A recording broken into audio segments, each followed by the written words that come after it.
La grande majorité d'entre nous connaissons dans notre entourage quelqu'un qui a souffert d'un accident vasculaire cérébral, en abrégé AVC.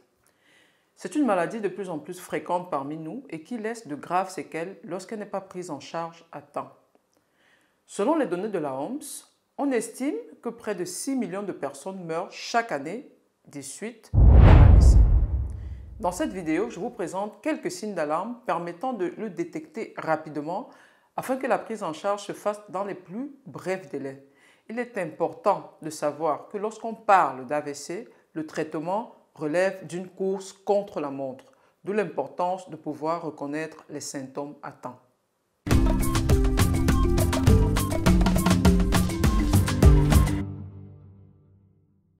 Salut à tous, bienvenue à nouveau sur ma chaîne. Je suis le Dr Ngayam, médecin anesthésiste et responsable de l'entreprise Domaine Médical à Barcelone. Au travers de cette chaîne, notre objectif est de vous fournir des informations médicales simples pour vous permettre de comprendre votre corps.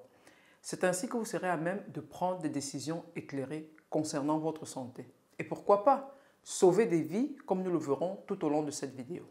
Pour la plupart d'entre vous, je crois que vous êtes déjà abonnés. Si ce n'est pas le cas, faites-le. Il est extrêmement important que vous partagiez cette vidéo. Diffusez-la autant que possible. Un maximum de personnes doivent la voir. On estime qu'à chaque 100 personnes regardant la vidéo, une vie sera sauvée. Donc, n'hésitez pas à faire circuler la vidéo autant de fois que possible. Vous contribuez ainsi à sauver des vies. Bien, comme je vous l'ai expliqué dans la vidéo sur les hémorroïdes, que je laisserai en description pour ceux et celles qui ne l'ont pas encore vue, notre organisme est constitué d'un système de tuyauterie, communément appelé artères et veines. De manière simplifiée, les artères transportent le sang riche en oxygène et en nutriments vers les organes et les tissus pour les nourrir.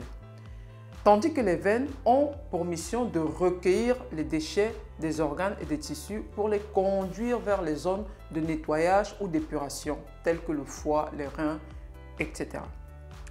Les accidents vasculaires cérébraux surviennent lorsqu'il y a un incident au niveau des artères situées dans la cavité crânienne.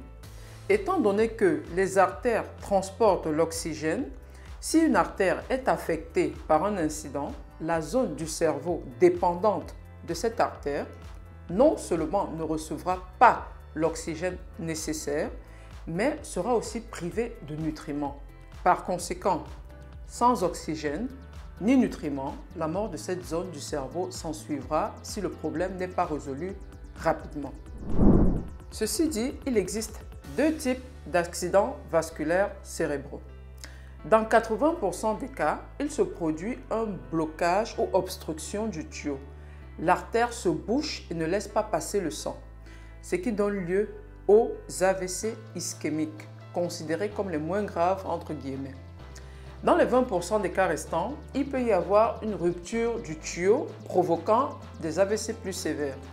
Heureusement pour nous, ces cas ne représentent que 20% des accidents vasculaires cérébraux et sont appelés AVC hémorragiques. Lorsque cela se produit, le sang s'écoule à l'intérieur du crâne et comme la cavité crânienne ne peut pas s'élargir, cette hémorragie commence à exercer une pression sur le cerveau pouvant entraîner le décès de la personne. Les principaux facteurs de risque d'AVC comprennent l'hypertension artérielle, le tabagisme, une mauvaise alimentation, l'inactivité physique, l'obésité et la consommation excessive d'alcool. Que faire en cas d'assister une personne avec un AVC? Si dans les situations courantes de la vie, telles que les repas en famille ou au travail, les activités sportives ou simplement en marchant dans la rue, vous remarquez un changement brusque et inhabituel chez une personne, comme un discours incohérent, une difficulté à tenir une cuillère ou une fourchette, une déformation de la bouche d'un côté ou l'incapacité de bouger un membre, il est très probable que vous soyez en face d'un cas d'AVC. Ce que vous pouvez faire si vous soupçonnez qu'une personne a un AVC, c'est de vous rappeler de cette règle mnémotechnique FAST. FAST, FAST, FAST. Il faut agir vite, il faut agir rapidement.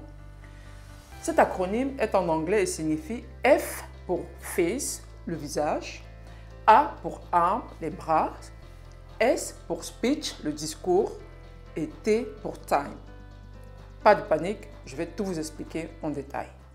Pour le F de face, il faut vérifier si le visage de la personne s'affaisse, c'est-à-dire si un côté s'incline plus que l'autre. Généralement, un côté peut perdre l'expression du visage et les rides. Comme je vous l'ai dit avant, la bouche peut s'incliner davantage d'un côté que de l'autre. Vous pouvez aussi lui demander de gonfler les joues. Et si la personne n'y arrive pas ou juste gonfle un côté et laissant échapper l'air de l'autre, c'est un indice d'AVC. Toujours au niveau du visage, si vous demandez à la personne de sortir la langue et la langue va d'un côté, c'est également un signe d'AVC. Ça, c'était pour le F de face. Maintenant, pour le A de arms, qui signifie les bras. Il faut demander à la personne de lever les bras devant lui. Si l'un des deux bras tombe ou ne se lève pas à la même hauteur que l'autre, c'est aussi un signe d'AVC. En ce qui concerne le S pour speech, il est essentiel de vérifier l'expression orale, comment la personne parle, pour essayer de déceler toute confusion ou difficulté de compréhension. Est-elle capable de répéter une phrase simple telle que « demain c'est vendredi, je vais au marché » ou « j'aime les roses ». Si elle présente des difficultés à prononcer cette phrase de manière fluide, c'est un signe d'AVC. Le T est mis pour time, le temps. Il n'est pas nécessaire d'observer 2, 3 ou plusieurs symptômes à la fois. Si vous observez un seul de ces signes ou symptômes, je dis bien un seul, appelez immédiatement le service d'urgence ou conduisez la personne à l'hôpital le plus proche. Je ne parle pas d'un dispensaire ou d'un centre de santé, mais plutôt un hôpital avec un service de réanimation si possible. Les dispensaires, les centres de santé ou les centres d'attention primaire ne disposent pas des infrastructures nécessaires pour prendre en charge les patients suspectés d'AVC. Compte tenu de l'importance du temps, il est essentiel de conduire directement la personne au sein du plus grand hôpital le plus proche. Malheureusement, notre mode de vie actuel, caractérisé par la course entre diverses obligations, enfants, maison, boulot et j'en passe, cette pression nous pousse parfois à confondre certains symptômes moins évidents, comme les maux de tête intenses ou l'altération de la vision par exemple, en pensant que c'est simplement de la fatigue.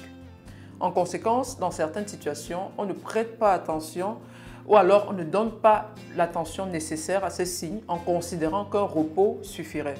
Tristement, ces personnes choisissent de se coucher, mais malheureusement, elles ne se réveillent jamais. Écoutez votre corps. Pour simplifier, si vous soupçonnez qu'une personne est en train de faire un AVC, demandez-lui de lever les deux mains simultanément devant vous tout en observant son visage et demandez-lui de répéter une phrase simple. En moins de 30 secondes, vous saurez s'il s'agit ou non d'un AVC.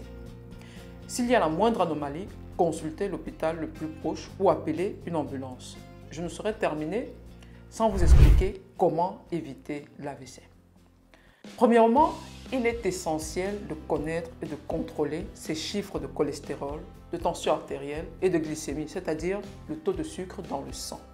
C'est pourquoi les bilans de santé sont d'une grande importance. Le cholestérol, par exemple, s'accumule à l'intérieur des artères et provoque des obstructions. En deuxième position vient le tabac. La cigarette contribue à la formation des plaques et favorise l'accumulation des dépôts de graisse à l'intérieur des artères, ce qui augmente le risque d'obstruction au niveau vasculaire. En troisième position, l'exercice physique régulier, c'est-à-dire 4 à 5 fois par semaine en moyenne. Ceci réduit le risque d'AVC jusqu'à 50%.